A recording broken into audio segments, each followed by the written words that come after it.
View LinkedIn as an additional platform where you can showcase your authentic self.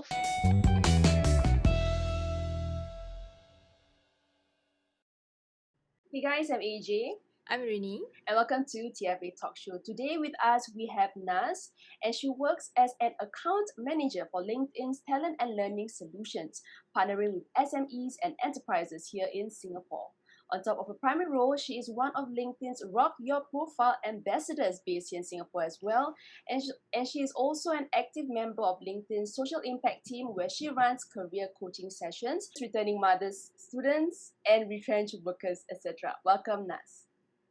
Hi, TFA. Thank you so much for having me. What can be done to make your profile more credible, especially like for freelancers? So I think maybe just to give a background of myself as well. So Mhm. my main role at LinkedIn is essentially an account manager, meaning I actually sell LinkedIn software to companies in Singapore. Right.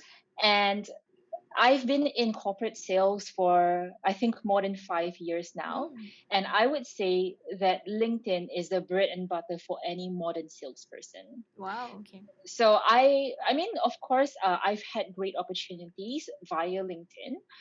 In fact, I got a job at LinkedIn via LinkedIn. Nice. But aside from that, I've always used LinkedIn in terms of prospecting, finding Mm. clients, building my network. Mm. So LinkedIn's more than just, I guess, a job site. I mean, of Mm. course, that's one of the reasons why people go onto LinkedIn. Mhm. Mm. There are several other important reasons why people go onto LinkedIn. You have your decision makers actually on LinkedIn, Yeah. providing a different view of themselves because they view LinkedIn as a way for them to brand themselves personally in the Mm. era of social media. Yeah. Mm. So I would often almost describe LinkedIn as like the professional cousin of Facebook. I Oh, think like, okay. yeah, it's quite interesting because with regard to social media, there's always trends, right? Yeah. Now Mm. we see a huge shift. We saw a shift from Facebook to Instagram and now from Instagram to TikTok. Yeah. There's Mm. always changing, but LinkedIn's always been a constant from what I can find. And I Right. do hope that LinkedIn remains a constant in this professional landscape of social media. So aside from, I guess, finding your decision makers and your potential clients on LinkedIn, of course, you can use LinkedIn to brand yourself as a Mm. freelancer. So view LinkedIn as an additional platform where you can showcase your authentic self, Mhm. Mm. your services, what you have done, and what you can do. Okay, so when you mentioned about Mhm. writing and showing, putting yourself up on LinkedIn, I'm pretty sure that the tone that you use in LinkedIn and all the other social media platform is definitely Mhm. different. So what kind Yes. of tone is used in writing your profiles in LinkedIn? Like, is it first person or second person point of view? I always emphasize on the importance of your LinkedIn profile being a digital representation of your professional self. Right. So it depends on your industry. If you're in a more creative industry, feel free to use a very casual tone Mm. Right. because that's what that's the kind of image that you want to project. If Mm. you're in, let's say, a more traditional industry like banking or law or something, then maybe use a more formal tone because your clients are probably going to be very formal on LinkedIn as Mm. well. A lot of people don't realize, but you can actually create a company page on LinkedIn complimentary. Right. So create your individual profile first, and I would suggest for your individual profile, make it a bit more personal. Use the first person narrative, Mm. and when you create a LinkedIn company page, it's up to you. You can either say we. I think we Right. is a very nice way to put it. Mhm. So even if, for example, right now it's just me, myself, and I, but Yeah. I want to show that, hey, you know what, I might have a team behind me. Yeah. Like sometimes you do. You have your friends, you have your family, people who Yeah. support you.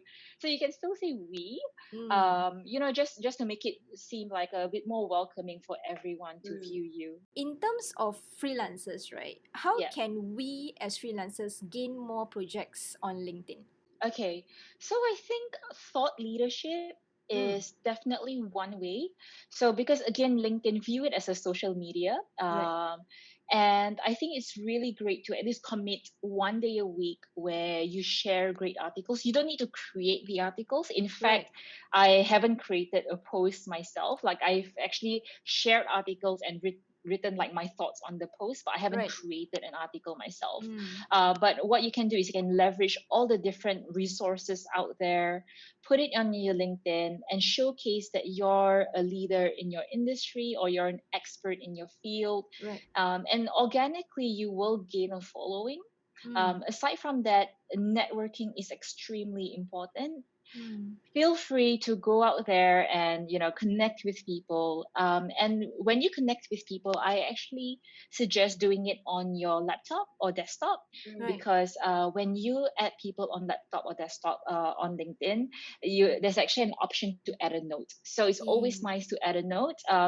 For myself, when I connect with all the CEOs of like MNCs, I don't just add them because to them maybe it's like, who's this person just Mm. connecting with me? I don't know who she is, but I will just give a quick introduction. Just say, hey, this is Nas from LinkedIn. Just connecting with you in case there's anything LinkedIn related I can help you with. And it actually Mm. works wonders personally for myself, because I think, for example, if you look at Facebook or Instagram, right? You wish you could speak to someone from Facebook or Instagram to ask Oh them a yes. few questions. Yeah. So yeah, so there's been a couple of successful conversations I've had from that, because they go like, "Oh, I'm speaking to a human. Okay, great. Like I've always Mm. wanted this, you know." So it can be a great conversation starter.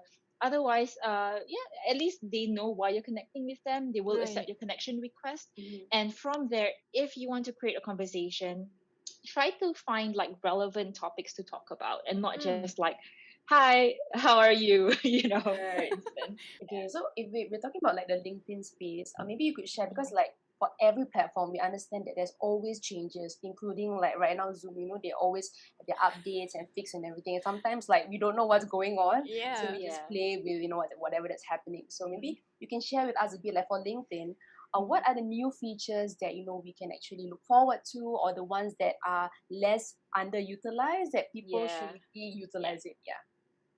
Great. Okay, so there's a few that I think freelancers should definitely leverage on. So the first is quite a funny one.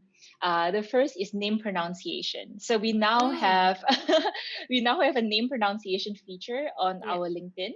So you can actually, if you have, for example, my full name is Nasuha. Mm. I actually shorten it to Nas because that's what everyone around me calls me, and it's easier for clients to call me Yes. Nas. Yeah. But if I were to use my full name, I definitely want to leverage that feature, because you can take a recording of yourself pronouncing your own name, Mm. and when people view your profile, they can actually play that recording to understand how your name is pronounced. So Right. I think that's something super useful, and I was really happy when the feature came out. Mm. Mm. Another feature that I feel is relevant for freelancers is actually the services that you can provide feature. Mm. So I think a few people know that on your LinkedIn profile, you can state that you're open to work.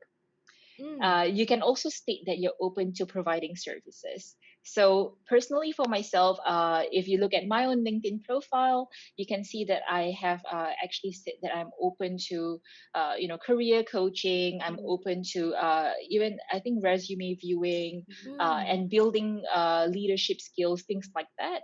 That I kind of do on a volunteer basis, aside Right. from my job at LinkedIn. Mm. So this, for me, this provides me an outlet for me to give back to society, because it's something that I'm really passionate about. Yeah. Right. Now Yeah. now I saw the new Mm. update where it's the LinkedIn stories. It's a Yeah. new thing on LinkedIn, right? Yeah. For Right. salespeople, we use LinkedIn to talk about our skills, to talk about our products, and that's how we can use LinkedIn stories. Mm. And I Mm. guess for freelancers, what you can do is you can use LinkedIn stories to either showcase your latest project, Mm. because maybe you want it to, using the whole Instagram and Facebook story Yeah. model.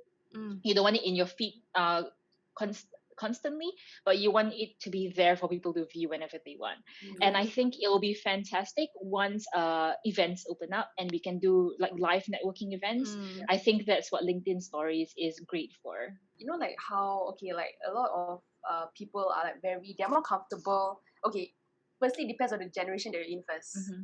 Then you can tell which platform that person is more Mm. comfortable with, right? Mm-hmm. Mm. So Yeah. if we're gonna deal with, let's say, freelancers as a Yeah. whole, we have Yeah. different age range, and Mm. is it advisable to like try to like use all the platform, or Mm-hmm. I don't know, maybe you can share one unique selling point for LinkedIn that maybe people should actually look into it more compared to like Facebook or Instagram. I mean, I'm not saying that they are any lesser, but in terms Mm-hmm. of like positioning yourself, like maybe closing like some projects or deals, like compared to like Instagram and compared Mm-hmm. to like LinkedIn, as well as the algorithms, we have all Yeah, yeah, yeah. going on. So maybe you can enlighten us in such areas as Yeah. well.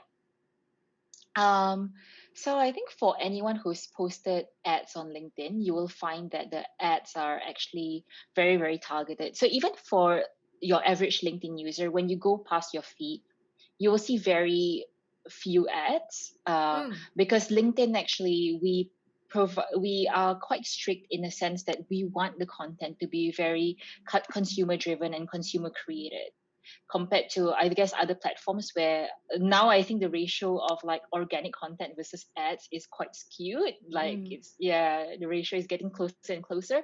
So I feel like for LinkedIn, right now it's still very much consumer content that Mm. people create, people share, and I think that's going to be the mindset for a while. And having said that, I think it's great for people to use LinkedIn because it is actually, I think we won the most trusted social media platform for maybe the fifth time in a row or something like Mm. that, if you look at the Business Insider and you compare all the social media platforms. So Right. it's definitely a trusted social media platform. I know that The Social Dilemma came out recently on Netflix, and a lot of people started talking about it. Yeah. And people also ask me, like, what do you think LinkedIn is part of it? Mm. I mean, we are still in the social media space. Yes. There's definitely, pros and cons, and we all know that, but we still consume social media, and it depends on what we take away from social media, right? Yeah. So I think like just LinkedIn being seen as a more trusted platform actually means that people who may have in the recent months boycotted these other platforms, they might still use LinkedIn for their professional development and Mm. for their role as well, for Right. professional roles as well. So it would actually benefit you to add LinkedIn on. I'm not saying to disregard the rest. Of course, you Yeah. want to have as much exposure as possible, but Mm. to use LinkedIn to complement that specific crowd who might only want to network on a professional level. Maybe you can share your experience because you were saying that you got into LinkedIn through Yep. LinkedIn. Mm. So Yeah. maybe you can share your experience. How do you actually Mm. make your profile until the LinkedIn company itself hire you as the account manager? So LinkedIn was actually my dream company to work for. I've always Yeah. loved LinkedIn, Mm. and I've got so many opportunities with my job, with like within my job, finding clients, and also job seeking through LinkedIn has always Right. been successful for me. So I was a true believer of LinkedIn. I've always wanted to work here. So I think for me, because I've always used LinkedIn, Mm. my LinkedIn profile, I wouldn't say it was credible, but it was well utilized. Right. Mm. Because on your LinkedIn profile, people can see if you comment on other people's photos, if you share like certain topics, or you share your comments on certain things, those are all visible. And I always make sure that every time I get a certain certification or something like that, I actually share it on LinkedIn. Mm. Or, for example, previously I came from a hospitality sales background, so I'll always promote like things in my hotel, or promote, even like encourage my clients to talk about their experience at the hotel on LinkedIn, and I'll share it on LinkedIn. And because I think it Mm. was well utilized, I was given the opportunity to connect with one of the TAs at LinkedIn, and it was quite funny because I didn't have any tech background at that point of time, Yeah. but he actually liked my profile, so he gave me an opportunity to say, you know what, we don't that role isn't right for you because it's a very senior role you're applying for, so but let me find you something that is more suitable. So Mm. the next role he actually found for me was Oh, yeah, nice. so it was nice that he actually believed in the power of my profile, and Mm. he found another role for me which was a bit too junior. Mm. So I didn't get that role either. Right. And then he said, okay, never mind, let's find something else. So he found another role for me, which was just nice. So it's like Goldilocks and the Three Bears, Oh right? So, my. and the whole process took, I feel like it took almost 7 months. So it was a lot Mm. of patience from me as well. From your point of view, is the recommendation portion, is it underutilized? Do you think that is Mm. underutilized? But I think if you don't have any recommendations, and when I do career coaching, people ask me, how do I get people to write me a Yeah. recommendation? Mm. And then slowly my colleague at that point of time write me a recommendation. Mm. And what she did is so smart, and I've been using that and telling people to do this technique. So Right. she wrote me a recommendation. I said, "Oh my God, thank you so much for writing me the recommendation." And she said, "Do you mind writing me one in return?" Mm. So if you want Yeah. to receive, give. And I think most people would be happy to return the favor. And that actually ties back to the credibility portion. Mm. Because Mm. although you can market yourself as much as you want, people will look at what other people say of you as well. Yes. And what I did when in my previous sales experience was whenever I had a happy client, I would actually say to them, "Do you mind writing me a recommendation on LinkedIn?" Yeah. Mm. Mm. So when, as freelancers, when you have happy clients, get them to do that. All right, thank you, Nas, for sharing. We really feel that LinkedIn is something that most freelancers should really look into and Yes. build their profile as well. So maybe you could share with us how can our viewers and listeners connect with you. Yeah, so you can connect with me on LinkedIn. So find me on LinkedIn under Nas Rahim. So that's NAS space RAHIM. Okay, with that, for those of you who are listening and watching and you do like our content, don't forget to follow us on our social media platforms at YouTube, Spotify, Instagram, LinkedIn, Facebook, as well as Telegram at the Freelancers Academy, and we'll see you there.